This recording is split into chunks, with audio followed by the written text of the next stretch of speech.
All right, so today is Java 2, lesson 4, and today's topic is file input and output. Okay, definitions. So first, file input is when you read a file and print out what a file has.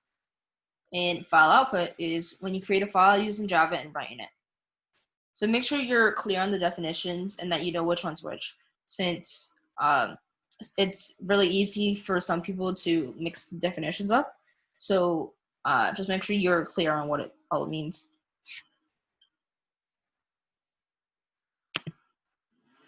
File input and output started. So just like user input, we have to add some things to the program before we start. So first, add throws IE exception after the main method. And I have like a screenshot of a program to show you what it's supposed to look like. So don't worry if you don't know how, like, what it's supposed to look like yet.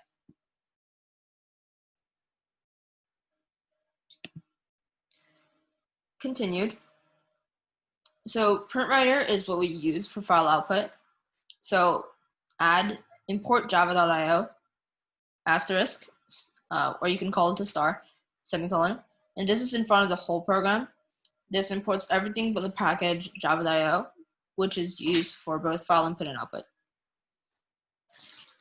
So just like with user input, you still have to import stuff. So that's why we're importing stuff. And then, so the next thing you have to add is, next thing you have to add is PrintWriter. Writer equals new PrintWriter, new file, file name.txt. So this is the thing that creates a PrintWriter. And this is similar to the way you created a scanner for user input in last class. Sorry. And this goes between the second pair of brackets, and this creates a PrintWriter, of course. Writer here is a variable name, and filename.txt is the file name. So whatever you name this, whatever you want to name your file that you're creating, then you name it right here. And then you have to add a .txt after it. And just make sure that you always have quotation marks here and that you have a .txt.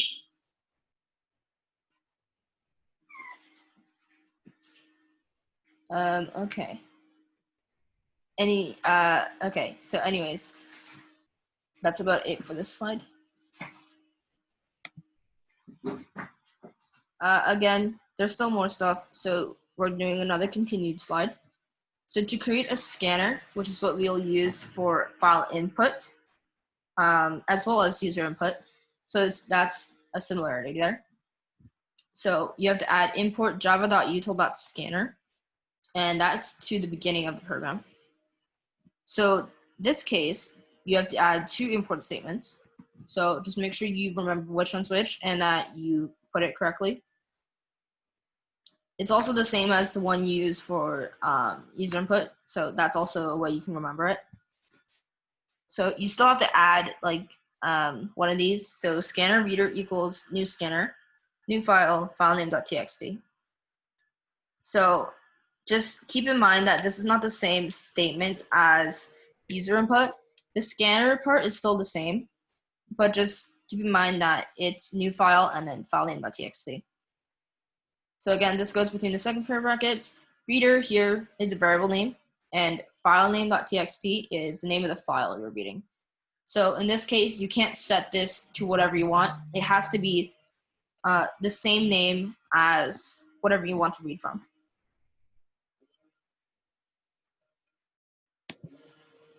So screenshot, like I promised, it's a screenshot of what your program should look like before you start coding. So notice up here that you have your two import statements up here. And then you have your throws IOE exception here. And then you have your two variables technically here. Oh, I lost my train of thought. But just make sure that you have these here. Otherwise, you're not going to be able to create files. And also note that you can have multiple of these, but they can only contain one file. So they can only lead to one file. So basically, you can create multiple files this way. Like, for example, with the print writer, but they can only contain one file. So basically, if you use one of them, you write in one file. But if you're using another variable name, you can't access the same file. And same way, if you use one, you can't access two files at the same time. So they only lead to one file.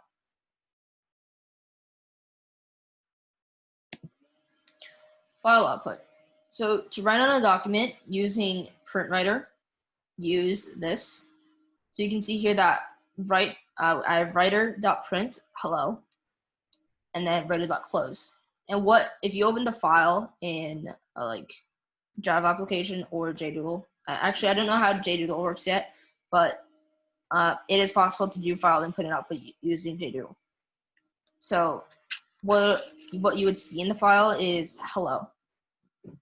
So writer over here is the name of your print writer. And also writer.close is required, or else your file won't save. So for example, if you had this statement and you deleted this statement, then if you ran it in the file, you would not see anything. It'd just be blank. There would be no errors or anything or exceptions, but it would just be empty and you wouldn't see anything.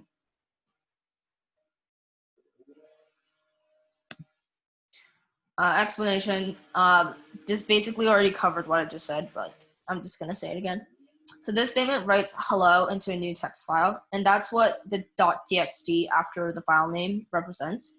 It represents that you're creating a text file, or you're reading a text file, basically.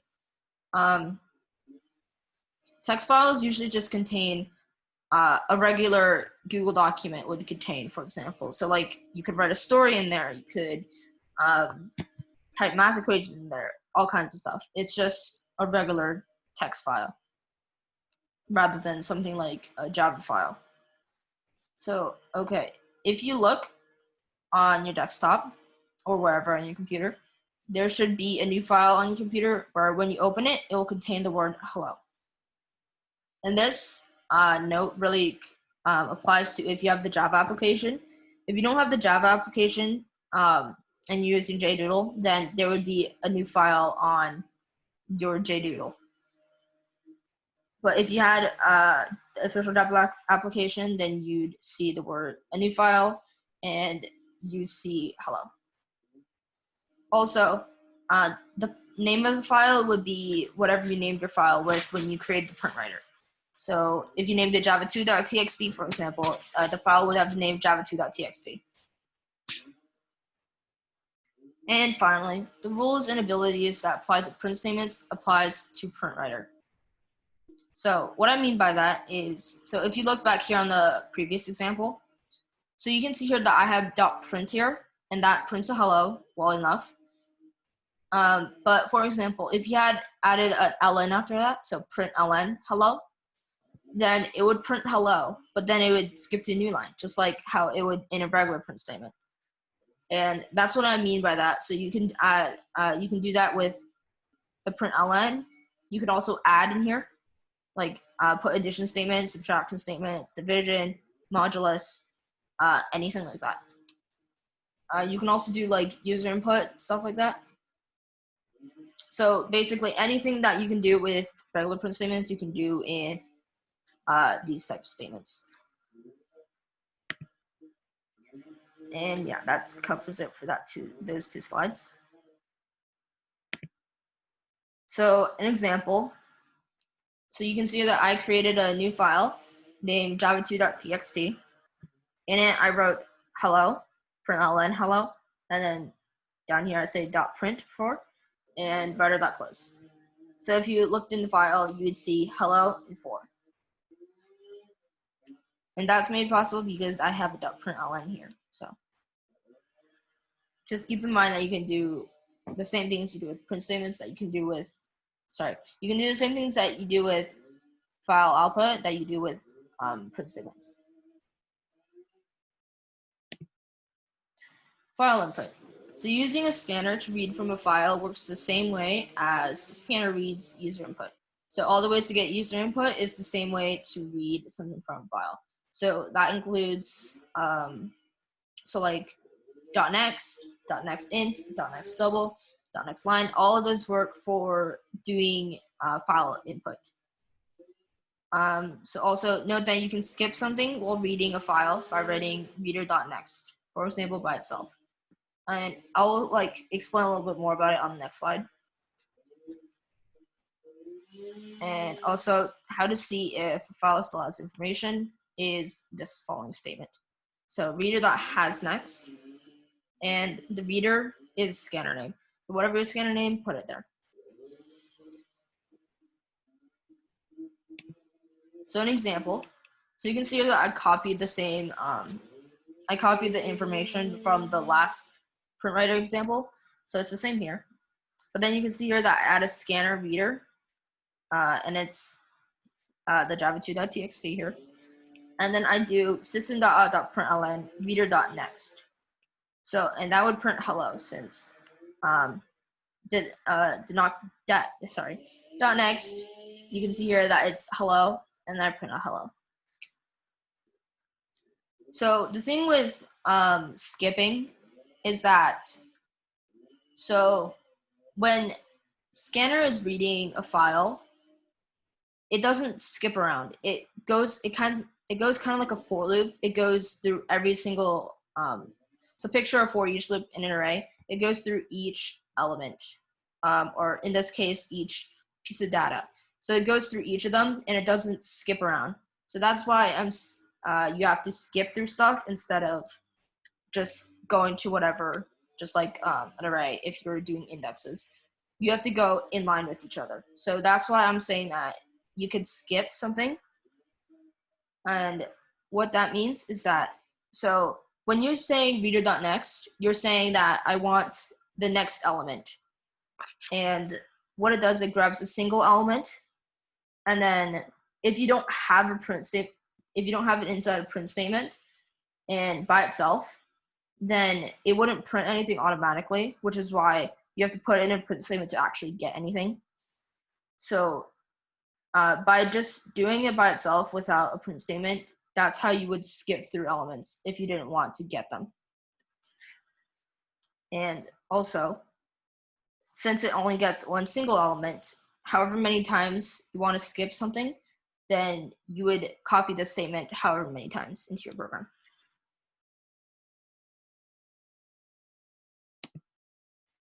Some notes. So the reason why you have to put throws IOE exception when using file input and output is because IOE exception is an unchecked exception that could occur during file input and output. So throws makes it so that the exception doesn't occur. So note how throws here, singular, sorry, not singular, plural, is different from throw in which you want to create an exception. So what I mean by this is that if you remember in the exception lesson, I talked about throw, new, and then exception name and whatever. That's something where you can create an exception in. But throws, in this case, is a statement where you can make an exception not happen. So one of them creates an exception.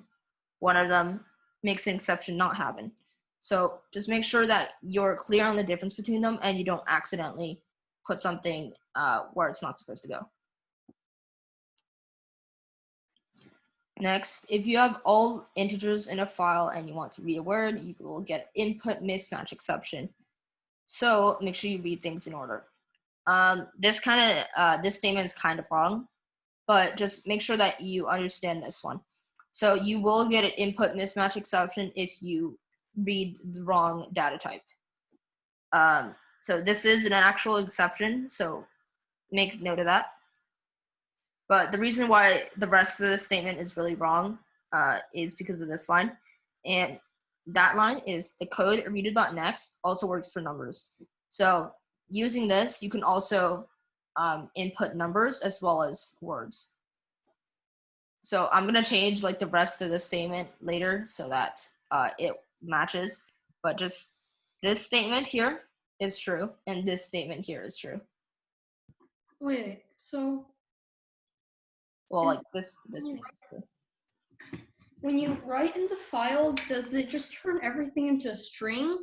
Or if you input like an integer, it stays an integer when you read it. It stays an integer, but it's just that usually when you're doing user input, when you say .next, it only it'll only inputs a word, right? But in this case, for file input, it does something extra and it inputs both words and numbers. Wait, no, that's not what I mean. I mean, like, when you write something in the document, even if it's an integer, and then you read it, does it turn into a string, or does it stay an integer? It's still an integer. Okay. Yeah. There is this annoying thing in Python where it would turn it into a string. Oh, okay. But yeah, that's it for like the notes kind of part. So an example of has next, which is the one where you could test if a document still had any information. So you can see here that I have a new file, and then I have println 27 and print 4. So, and then I closed it. And then here I have another scanner. So this has next method, we call it a method. What it returns is a Boolean. So if you remember what a Boolean is, it's a true or false. So that's why we can use it inside of a while loop, since it can test for, it'll like evaluate to a Boolean. So that's how we test for true or false. And so what this is saying is while the file that we specified here still has something, then we print out everything inside it. So in this case, I used reader.next int, since these are all integers.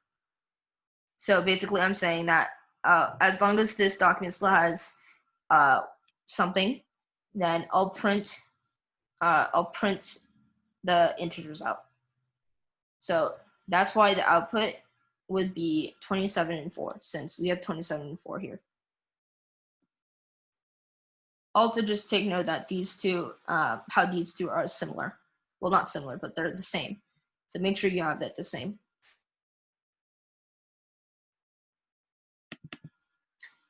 And otherwise, that would be it for this lesson then. In a few seconds, I'll put the class problems up so that you guys can get some practice. So these are the class problems, so make sure you do them. And below here, there's challenge problems, and these are the regular problems. So first, make sure you do the regular problems, and if you still have time, then you can do challenge problems. Yeah, so just make sure you're practicing these problems so that you understand the concepts. But otherwise, that would be it for these lessons. And if you have any questions, comments, or concerns, you can put them down in the comments below. But otherwise, that would be it for this lesson.